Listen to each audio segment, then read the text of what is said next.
Back in September 2009, my husband and I went to Sears, and I wanted to buy a top. And I walked up to the register and I realized I didn't have my charge card. So I asked the salesperson if she could look up my account number. She seemed very nice. She goes, "I'll look up your number." Then my husband walked up and said, "For that amount of money, we'll just pay cash." So we paid cash. We left the store. Little did we realize after we left Sears that day that it was going to turn into a 3-year identity theft nightmare. It went from credit card to the next year, it developed into check fraud. With Wayne and Mary, it's entirely possible that the check counterfeiting that they're going through now had to do with the initial compromise of their information. There's been 9 stores. One store, which was the very first one, was Trader Joe's, which is a food store, we had 10 checks there. Mary's name and address is simply printed on the top of a counterfeit check, and the account and routing number is a random number selected by the suspects in this case. Food Max, there was 2 checks. Marshall's, 8 checks. Whole Foods was 1 check. Bed Bath & Beyond had 6 checks. And it could be any number. It could be a non-existent account. It could not even have the right amount of numbers to be a legitimate bank account and routing number.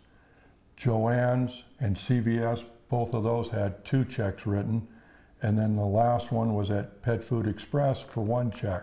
In this particular case, because the merchants don't have a direct link to the banks, they don't know when they accept the check whether the account number is valid to start or whether the account number belongs to the person listed on the check, or if there's funds available. Because as soon as the check is returned, whether it be account non-existent, account closed, she will continue to get collection notices and threatened by the collection companies to pay these debts.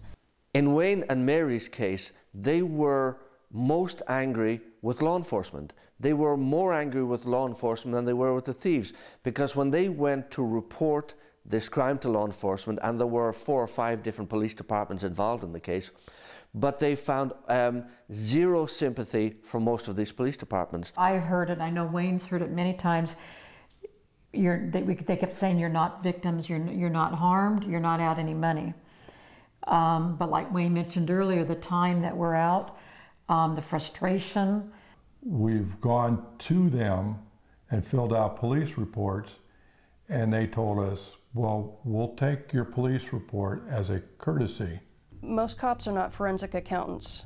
These cases are very confusing, and due to manpower problems, there's not always an investigator who has special training available to do the follow-up on these cases.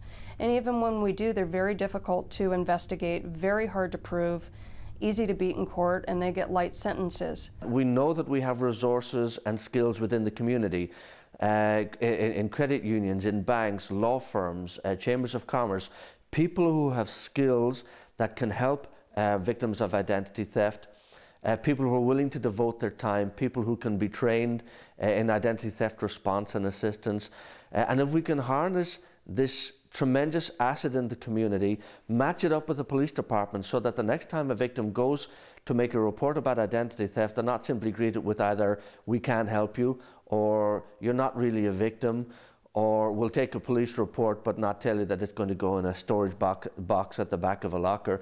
Instead, they can say, "Absolutely, we can help you." With identity theft counsels, they have somebody to talk to, somebody, a real voice, a real person who cares about what they're going through and can talk them through the pile of paperwork that they're going to have to fill out in order to rectify their credit. That one incident at Sears, September of '07, has really messed up our lives.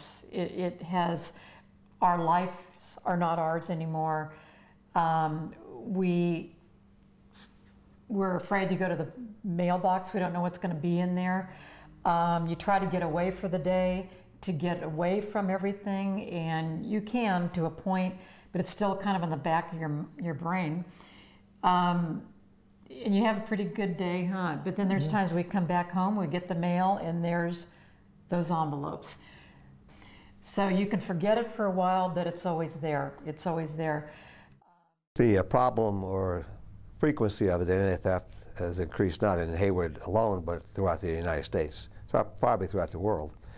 And any police department that wants to be seen as progressive and responsive to the community would be certainly remiss if they didn't seize an opportunity to have something like the Identity Theft Council available for its community. The Identity Theft Council is going to give us an opportunity to better serve the community by giving the victims of identity theft a way to reestablish their identity, to get their credit back, and hopefully to provide a way to prevent those crimes from occurring in the future. This is exactly what we want to achieve with the Identity Theft Council. Turn our victims into advocates so that we have an army of educators in the community spreading the prevention through awareness message.